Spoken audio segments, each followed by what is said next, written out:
Selamat malam, perkenalkan nama saya Alwadi Jekmarkatu dari Fakultas Ilmu Sosial dan Ilmu Politik Universitas Nusantara Kupang, Program Studi Ilmu Administrasi Bisnis, NIM 210300201. Di video kali ini saya akan mereview buku dari pertama hingga buku ke-8 untuk memenuhi tugas tengah semester. Baik, saya akan mulai mereview buku ini. Buku pertama berjudul Desa Brigje Sempion Durkheim. Emil Durkheim telah lama dikenal sebagai tokoh dasar dalam perkembangan pemikiran ilmiah sosial. Karya Emil Durkheim telah menjadi bahan perdebatan sengit selama bertahun-tahun.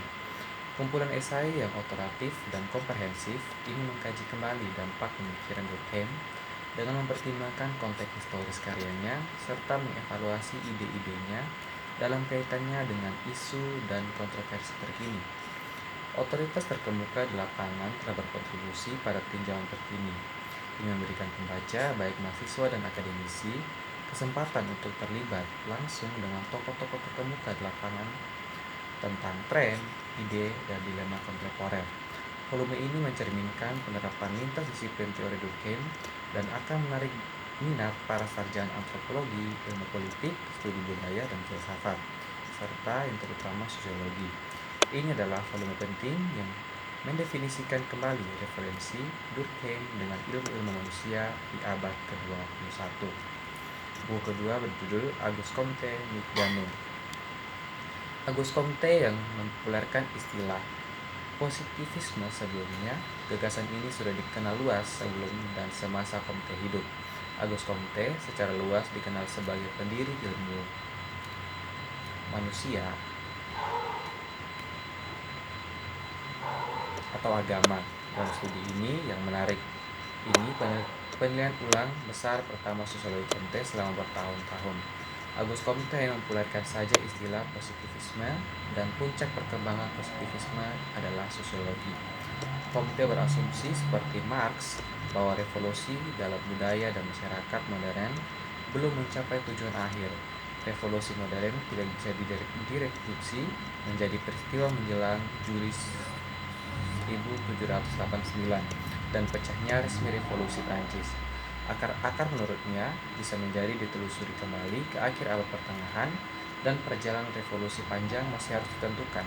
Semua karyanya, bahkan esai awalnya, adalah disusun dengan maksud untuk membangun penjelasan pertama yang memandai penting untuk visi Comte adalah gagasan bahwa tatanan sosial yang normal muncul dalam sistem penyeimbangan kelembagaan, tetapi secara struktural sangat berbeda dari yang ditemukan. Buku ketiga berjudul More Than Human Sociology. Buku ini menguraikan topik, tujuan utama, dan struktur buku ini.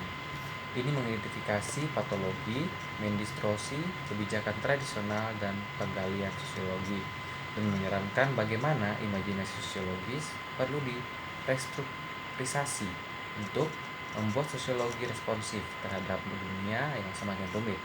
Bab ini berpendapat bahwa itu sangat penting. Pertama, untuk menganggap serius bagian ini dari objek dan bahan-bahan dalam konstitusi hidup kita bersama. Kedua, untuk membebaskan pemikiran sosiologis dari raving secara berpikir dengan memulai dari realisasi, paduan, dan kumpulan. Dan ketiga, untuk menyangkal metode atau model mikro makro dan memperhatikan banyaknya skala di mana hal-hal ada melakukan sosiologi dan tentang sifat pengetahuan sosiologis.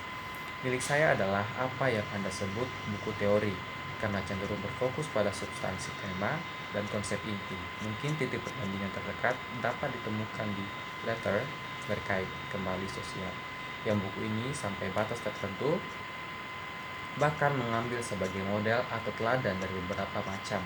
Dengan itu, buku itu dibagikan supaya pemikir kembali sosial dan mengembangkan alternatif sosial. Buku keempat, Essential Concept in Sociology. Kehidupan sosial tidak pernah statis, tetapi dalam proses yang konstan mengubah. Selama 30 tahun terakhir ini, pergeseran gender hubungan meningkat, migrasi, multikulturalisme, internet, dan jaringan sosial, terorisme global, dan pergolakan politik di Timur Tengah telah mengubah dunia modern. Sosiologi, awalnya produk abad ke-19, tidak mampu berdiri diam dan harus bergerak dengan waktu atau menjadi tidak relevan. Sosiologi saat ini secara teoritis beragam, mencakup berbagai subjek yang sangat luas dan mengacu pada beragam metode penelitian untuk memahami masyarakat. Ini adalah hasil yang tak terhindarkan dari upaya untuk memahami dan menjelaskan semakin mengglobal dunia sosial yang kita masuki. Dan itu berarti bahwa konsep yang sudah dikenal perlu dinilai ulang dan yang baru dibuat. Beberapa konsep sosiologis sudah sangat lama dan telah bertahan dalam ujian waktu dengan sangat baik. Kelas, status, birokrasi, kapitalisme, gender, kemiskinan, kekeluargaan, kekuasaan misalnya.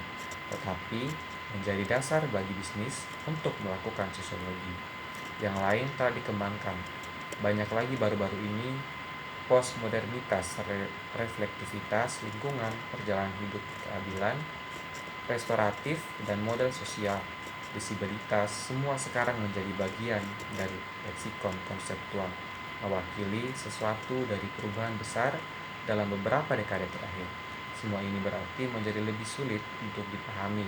Bentuk keseluruhan dari disiplin, buku itu membuat kontribusi untuk tugas ini dengan memperkenalkan beberapa konsep esensial sosiologi. Banyak di antaranya bertindak sebagai rambu-rambu untuk perkembangan tertentu dalam sosiologi di atas 150 tahun terakhir atau lebih. Pemahaman ini penting. Asal-usulnya dan penggunaan kontemporer seharusnya membantu pembaca untuk melihat bagaimana pokok pembahasan sosiologi telah berkembang dari waktu ke waktu. Pengembangan konsep dan sosiologi biasanya terkait dengan teori dan studi empiris yang menuntut konsep untuk memahami temuan mereka. Beberapa konsep seperti status, kelas, resiko, memulai kehidupan di masyarakat diangkat dari konteks itu ke dalam sosiologi, di mana mereka berada, diperdebatkan, dan disempurnakan menjadi lebih tepat dan berguna dalam proses lainnya, termasuk ketersaingan, kepanikan moral, dan globalisasi secara khusus diciptakan oleh sosiologi untuk membantu mereka mempelajari fenomena sosial, tetapi kemudian menyelinap ke dalam kehidupan sehari-hari, di mana mereka mempengaruhi persepsi orang dari dunia tempat mereka tinggal. Ini sangat berbeda dengan situasi dalam ilmu alam, terlepas dari bagaimana banyak konsep dari ilmu alam adalah dibuat. Konsep-konsep itu tidak memiliki potensi untuk mengubah perilaku hewan dan tumbuhan sebagai Giddens berpendapat. Ini adalah contoh proses satu arah. Di dalam sosiologi, konsep hasil penelitian dan teori-teori membuat jalan mereka kembali ke masyarakat pada umumnya, dan orang-orang dapat mengubah ide dan perilaku mereka sebagai hasilnya. Buku kelima, The Study of Sociology. Buku ini memiliki daftar isi aktif bagi para pembaca untuk mengakses setiap bab. Buku Herbert Spencer menciptakan ungkapan terkenal Survival of the Fittest. Teori Spencer mengilhami visi Andrew Carnegie dan William Graham tentang kapitalisme Amerika Serikat yang tidak terkendali dan tidak menyesal pada akhir abad ke-19. Carnegie menafsirkan teori sosial Spencer sebagai pembenaran persaingan ekonomi tanpa ampun. Reputasi Spencer tidak pulih selama bertahun-tahun. Dari karikatur interaktif, banyak sarjana sehingga mengintegrasikan dia ke pedalaman sejarah intelektual. Untungnya, beasiswa baru-baru ini telah memulai memulihkan dan memperbaiki warisan dan teorinya. Ini adalah buku wajib bagi pembaca yang tertarik untuk mempelajari dan menafsirkan teori Spencer dengan benar, yang dapat dengan mudah disebut olehnya sebagai survival of the fittest. Melalui pipanya di rumah bir desa, guru mengatakan dengan sangat positif apa yang harus dilakukan parlemen tentang penyakit mulut dan kuku. Buku ke-6, Introduction to Sociology Theory. Selamat datang di teori sosiologi. Mungkin tampak biasa untuk memulai sebuah buku teori dengan kutipan tentang kamar tipe hotel dan beban kasur mewah yang membebani pembantu rumah tangga. Tapi justru kejadian sehari-hari seperti inilah teori sosiologis. Dengan luasnya, konsep atau ide analitis sangat cocok untuk menerangi, meskipun teori menurut definisi bersifat abstrak. Buku ini menggambarkan kekayaan teori sosiologi dengan menekankan penerapan praktisnya dan relevansi penjelasan dengan kehidupan sehari-hari.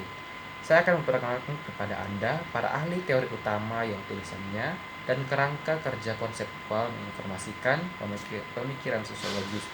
Buku ini akan membekali Anda dengan kosakata dan pemahaman teoritis yang memungkinkan Anda untuk menghargai pluralitas, perspektif, dan teori sosiologi.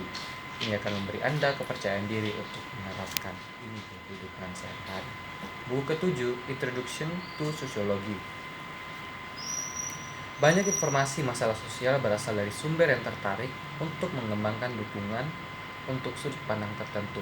Sosiologi, sebaliknya, adalah studi ilmiah tentang masyarakat, manusia, dan interaksi sosial. Sosiologi mencari pemahaman yang akurat dan ilmiah tentang masyarakat dan kehidupan sosial. Fokus utama sosiologi adalah pada kelompok, bukan pada individu. Seorang sosiolog mencoba memahami kekuatan yang beroperasi di seluruh masyarakat. Kekuatan yang membentuk individu membentuk perilaku mereka, dengan demikian menentukan acara sosiologi tambang. Ilmu-ilmu sosial terdiri dari semua disiplin ilmu yang menerapkan metode ilmiah untuk mempelajari perilaku manusia. Meskipun bidang minat mereka melakukan over pengakuan, masing-masing ilmu sosial memiliki wilayah penyelidikannya sendiri. Antropologi budaya, psikologi ekonomi, sejarah, ilmu politik, dan pekerjaan sosial semuanya memiliki beberapa kesamaan dengan sosiologi, tetapi masing-masing memiliki fokus, tujuan teori, dan metode tersendiri. Masuk ke buku ke-8 yang berjudul Introduction to Sociology. Pada buku ini, bab 1 ini menjelaskan beberapa materi yang kita sudah ketahui tentang apa itu sosiologi, apa itu perspektif sosiologi, perspektif fungsionalis, perspektif interaksionisme, dan juga pasti kita juga sudah mengetahui tentang sejarah sosiologi. Pada bab 2 buku ini juga menjelaskan tentang pengenalan budaya metode penelitian survei. Dan pada